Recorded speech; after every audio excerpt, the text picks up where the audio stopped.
Vande Mataram students.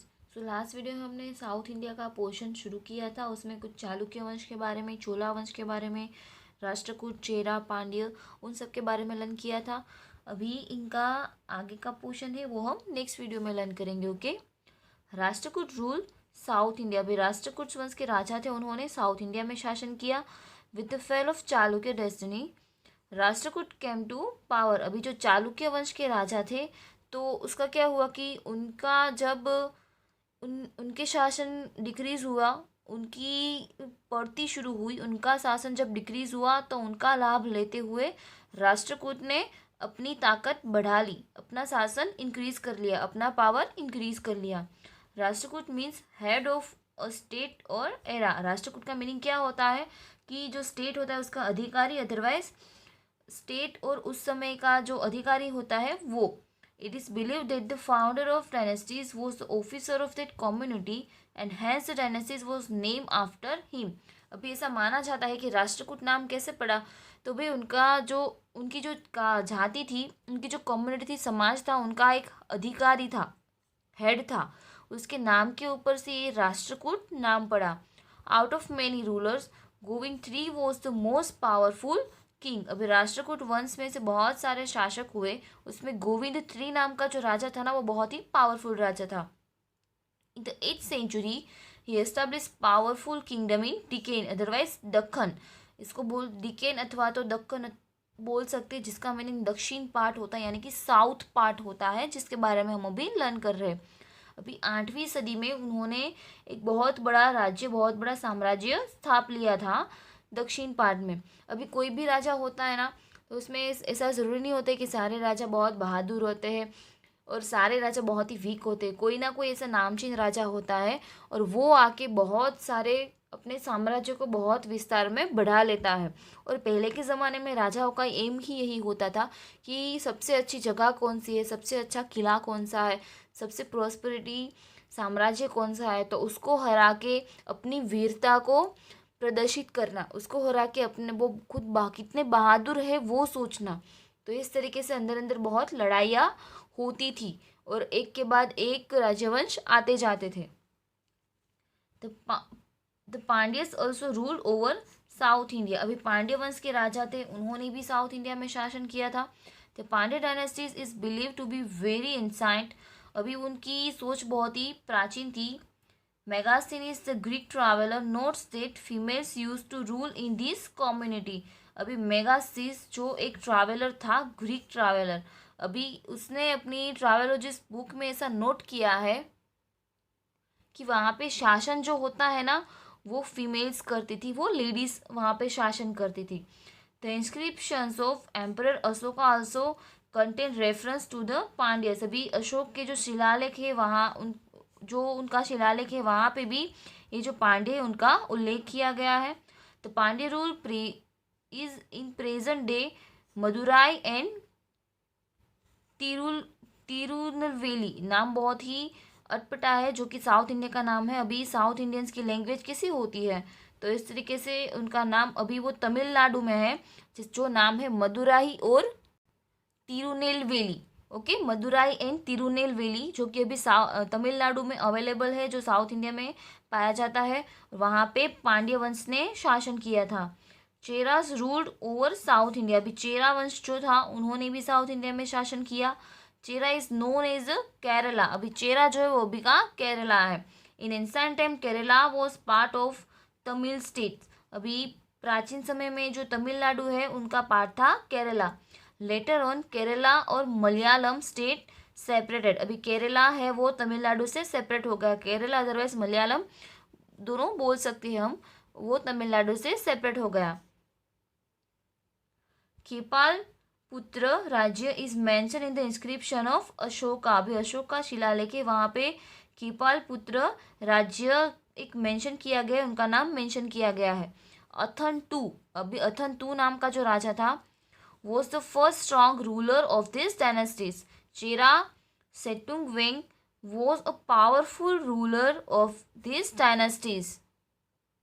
अभी चेरा वंश जो है उसमें शेतुंगवंग नाम का भी बहुत बड़ा राजा हो चुका था और वो भी शक्तिशाली था।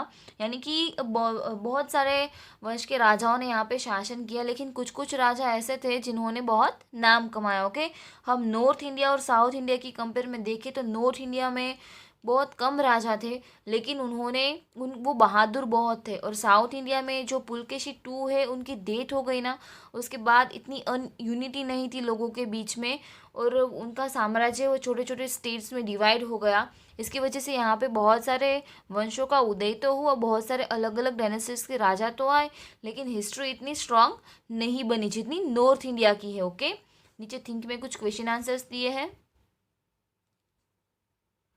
Why did many rulers of south India maintain a Naval force, यानी कि नौका सैन्य। अभी उनको नौका सैन्य रखने की ज़रूरत क्यों पड़ती थी साउथ इंडिया में?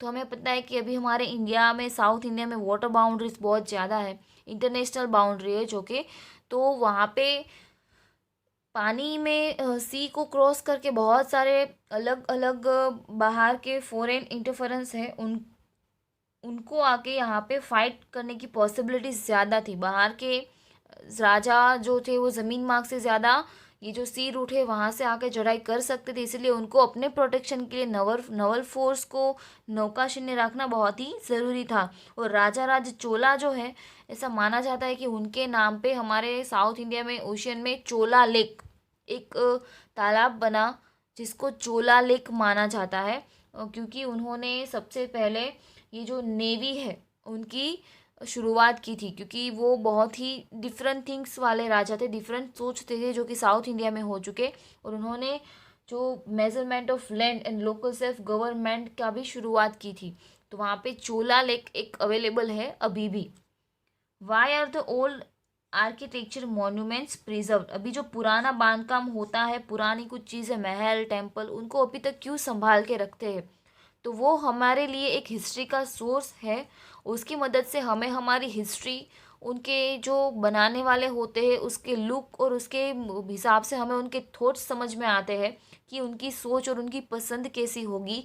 ओके, तो बहुत सारे टेम्पल्स ऐसे आधुनिक है, बहुत ही अलग है हमारे पास, हमारे इंडिया में, जो कि अभी हम देखने के लिए, उसके बाद हम वहाँ पे घूमने भी जा सकते हैं, ट्रैवलिंग प्लेस के लिए भी वो बहुत ही इम्पोर्टेंट है, इसलिए उसको अभी तक संभाल के रखा है। Why were the wells, lakes, stepwells etcetera constructed like temples in the ancient time, अभी प्राचीन समय में मंदिर तो बनाते थे, तो चलो हमें पता चलता है कि उनको, वो भगवान को बहुत मानते थे, हमारी तरह अभी भी हम मानते हैं, इसके लिए वो भगवान के लिए टेम्पल्स बनाते थे, ये बहुत ही नॉर्मल बात है। लेकिन वो कुएं, स्टेपवेल्स, तालाब वो क्यों बनाते थे? तो क्योंकि उस समय पानी के नल, टंकी, ऐसा सब कुछ, इतनी सारी फैसिलिटीज़ नहीं थी। तो कुकिंग के लिए पानी चाहिए होता है, ओके, पीने के लिए चाहिए होता है, कपड़े धोने के लिए होता है, हमारे बहुत सारा काम में पानी बहुत ही ज़रूरी होता है, हाउस होल्डिंग वर्क्स में, तो तभी भी ज़रूरी ही होगा। तो वो पानी कहाँ से लाए? दूर, तालाब तो सब जगहों पे नहीं होते हैं ना, इतने नज़दीक नज़दीक, इसीलिए वो जहाँ पे रहते थे, जहाँ पे ये राजा सारे रहते थे, तो उनकी प्रजा रहती थी, तो वहाँ पे नज़दीक में कुएं बनाते थे, स्टेपवेल्स बनाते थे, वेल्स बनाते थे, लेक्स बनाते थे। ओके, उनका बांधकाम होता था पानी के लिए। आगे देखते हैं, अभी थिंग्स टू नो में दिया है कुछ। Dynasties of south India in the medieval period, यानी कि मध्य युग में जो साउथ इंडिया, दक्षिण भारत में जो सारे राजा हो चुके, जो सारे वंशों का उदय हुआ, राज्यवंश सारे थे, उसके बारे में है यहाँ पे। चालुक्य रूल वातपी, यानी कि बदामी, अभी चालुक्य वंश के राजाओं ने शासन किया था वातपी में। राष्ट्रकूट रूल मान्यखेता, अभी राष्ट्रकूट ने मान्यखेता में शासन किया। Hoysala ruled Dwara Samudra, Yadavas ruled Devagiri, Cholas ruled Tanjore, अभी होयसाला वंश के राजा थे, वो सारे राजाओं ने द्वार समुद्र के पास शासन किया। उसके बाद यादवंश के राजा थे, उन्होंने देवगिरी के पास, और चोला वंश के जो राजा थे उन्होंने तेंजोर के पास से शासन किया। अभी ये सारे नाम भी उनके पुराने ज़माने के हैं, अभी तो उनका नाम कुछ अलग ही होगा। और ये सारे राजाओं ने जो जहाँ जहाँ पे शासन किया, वो जगहों का नाम यहाँ पे दिया है। अभी नीचे भी हमें कुछ रेफरेंस में दे कि ये इन्फॉर्मेशन कहाँ से आई। तो आगे हमने लास्ट वीडियो में लर्न किया था, ये reference Chhotubhai Nayak medieval India part 1 Gujarat university से अवेलेबल जो बुक थी, जो लिखी थी छोटूभाई नायक ने, और उनकी बुक का नाम था मध्ययुग का भारत पार्ट 1, अदरवाइज मध्ययुगीन भारत पार्ट 1। तो वो बुक में से ये इन्फॉर्मेशन हमें प्रोवाइड हुई। ओके, आगे का जो पोर्शन है वो हम नेक्स्ट वीडियो में लर्न करेंगे। यहाँ पे साउथ इंडिया का जो पूरा पोर्शन है वो फिनिश होता है और वो आपको अच्छे से लर्न कर लेना है। ओके, वंदे मातरम।